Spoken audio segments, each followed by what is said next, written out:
Hello, welcome to today's video. My name is Sandra, known as gain_strength_ on Instagram. And today we are going to be talking about macros. In one of the previous videos that I did, and I'll link it up here wherever that pops up for you guys, but we talked about how to calculate your macros based on your goals and your genetics or where you're currently at. And in today's video, we're going to take the next step. How do you actually track your macros? Like, what are the steps? What do you do? Let's get started.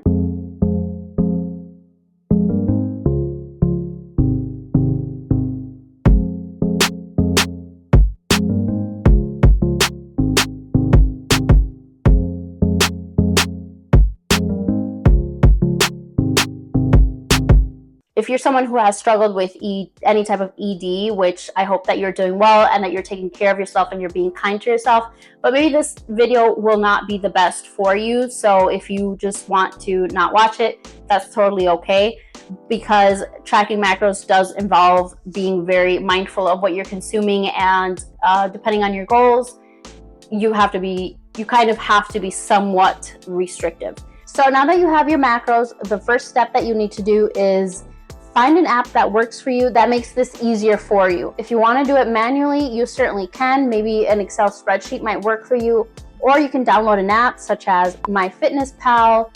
The one that I use is called MACROS Plus. There's also Mike's Macros or Macro Factor. And the next thing that you're going to need is a food scale. I recommend getting one like this versus the ones that have like the little bowl, or that just a simple one like this. I got this off Amazon years ago.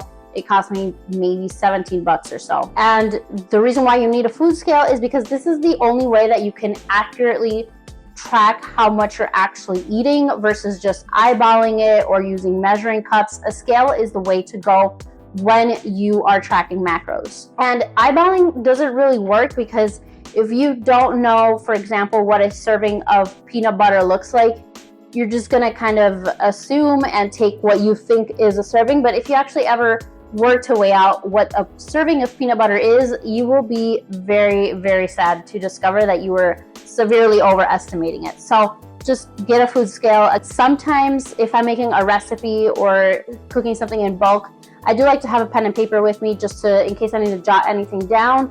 Especially for recipes, that can be very handy. So if you want to go that route, that's another little tip that I have for you guys. Now, when you start actually inputting the information into the app, make sure that you're creating your own entries, because then you know that what you're entering is actually correct, versus if you use a generic one that's already in the app for, like, let's say chicken, it might be completely off. Always make your own entries. It will be tedious at the beginning, but I promise you it will get easier, especially if you're the type of person that typically gets the same brand or the same type of food.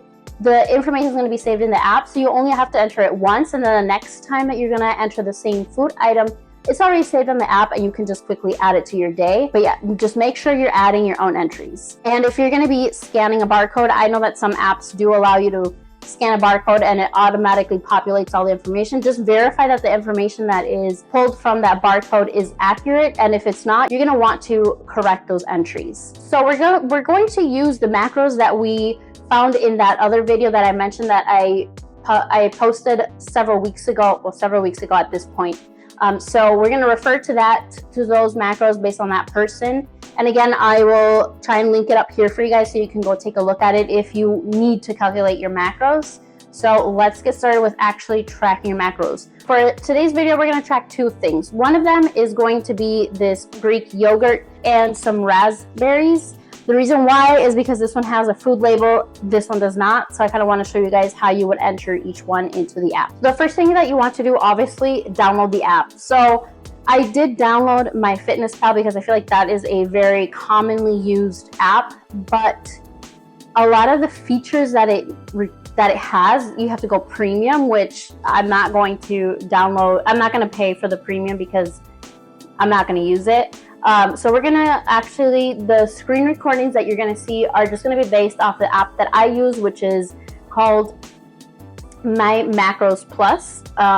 That is the app that I've used for years now, but the MyFitnessPal app and any other app will be very similar. So I think as long as you understand the concept it should be easy for you to translate it into another app. But always, if you have any questions, feel free to send me a message. So first things first, we've downloaded the app.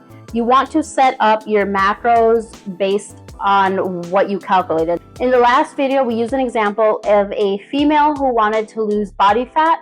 And so we calculated her macros, and those are the same macros we're going to use for this video. So based on all the characteristics, she needs to aim for 128 grams of protein. So we're going to click the little square with the pencil in it, and we're going to edit macro goals. And let's just name it, this is going to be for a calorie deficit. So we're going to say, we're just going to title it calorie deficit for protein. We're going to enter 128.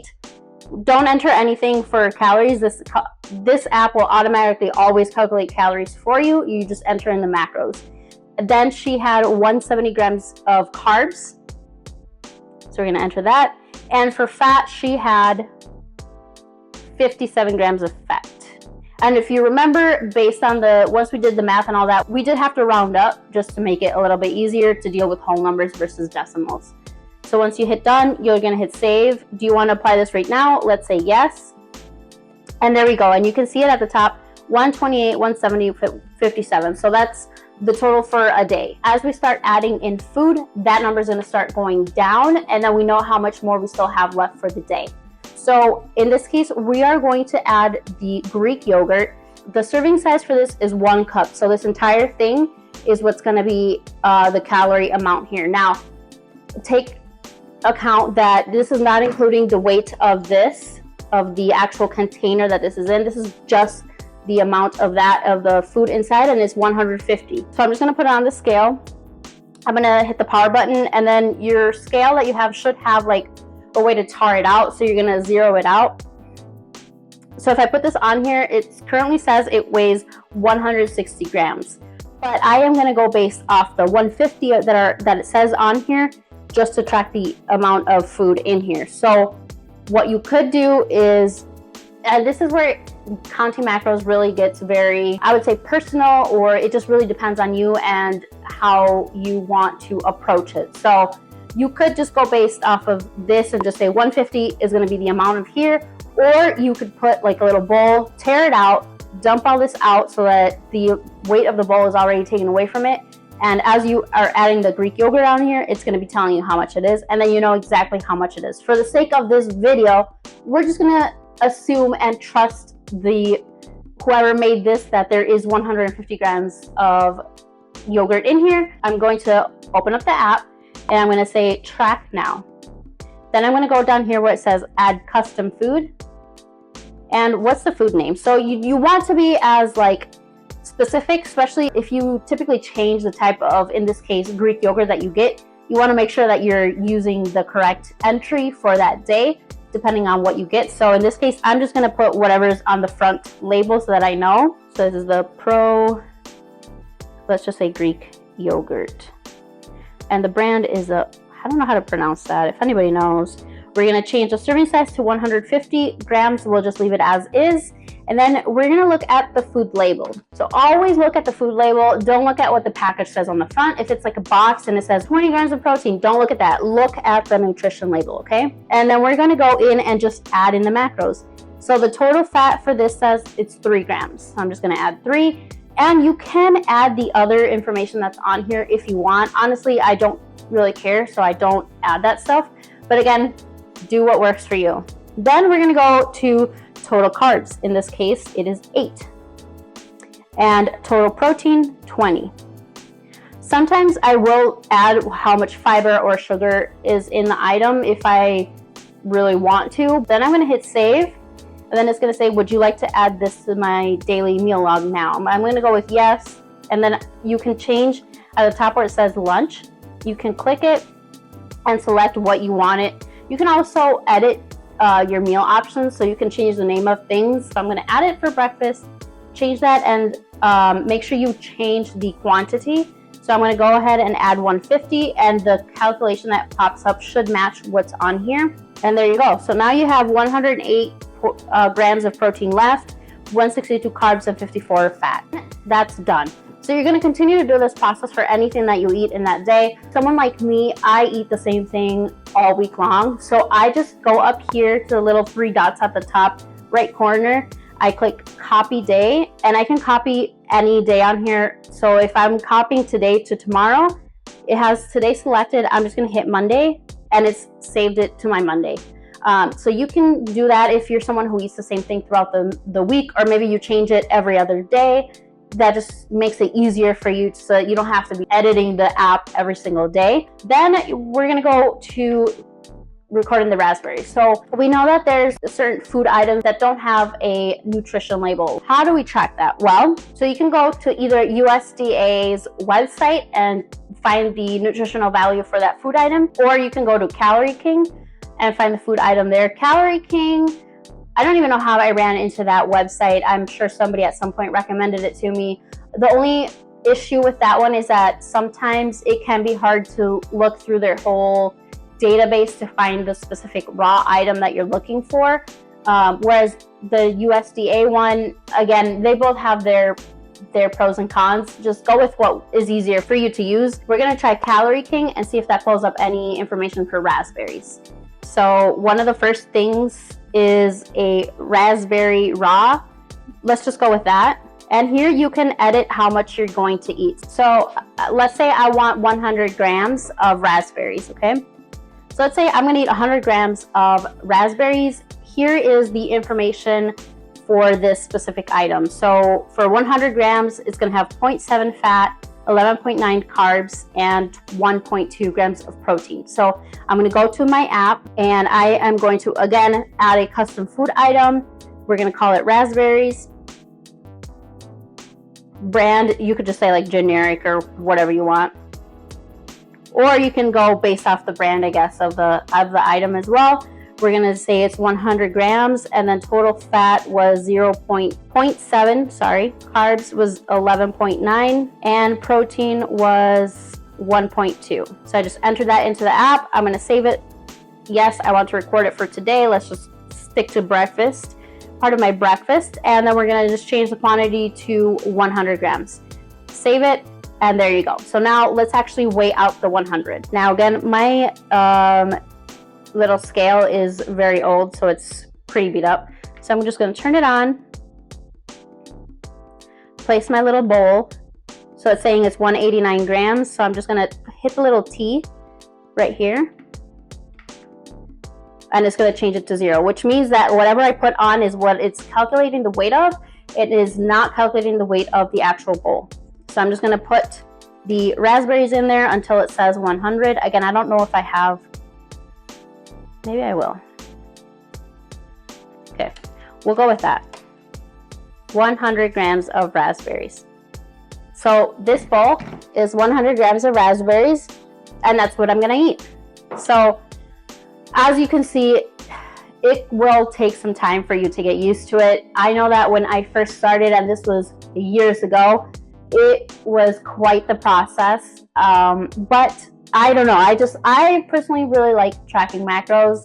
I will say that I probably should have said this at the beginning, so maybe I'll take this and put it at the beginning of the video. Tracking macros, it will take some time for you to get used to it, but I really like it. And if you're someone who has specific goals that you want to reach, maybe tracking macros is right for you, because again, you're keeping track of what you're eating, making sure that you're hitting your protein goal, making sure that you're eating enough carbs to make sure your energy levels are good. So tracking macros can be a really useful tool. It's not something that you want to do forever, but you can certainly learn from it. You can learn to eyeball how much a serving of something is after you've been macro tracking for some time, because you do learn from it. That's the whole point. But you can also track like within the app if you're making recipes. So maybe I'll show you guys just quickly my one of mine, which one of the most common ones that I do is a ground turkey bowl, and I usually use the same type of food items for that. So I have the recipe done and I just edit it if I'm changing the quantities,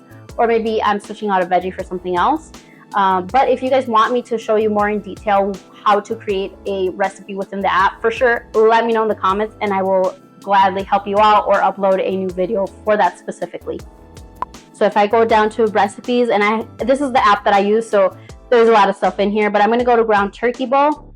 And as you can see, one serving, so you can see this recipe makes 5 servings. So typically the ground turkey bowls that I make, I'm going to eat for lunch Monday through Friday. So I need 5 servings from that. So I just changed this to 1 serving. Oh, and then it tells me how much protein, carbs, fat for that specific one. Then if I hit the little, I don't know, it's like a little ribbon looking thing, it tells me what I added to that. And then this is where it shows you the ingredients and how much of that each ingredient. If I hit the little square with the pencil, I can add more ingredients. I can change the serving size. If I only want to make it for 4 days, maybe for whatever reason I want just 4 days, then I can change the serving size as well as the amount of each ingredient, or I can add more ingredients. So that's kind of what like a recipe would look like within this app. Again, if you guys want me to show you exactly how I created that recipe, for sure let me know, and that's something that I can help you with. A couple things to keep in mind: the nutrition information on a package is based on the current state of what that food item is. So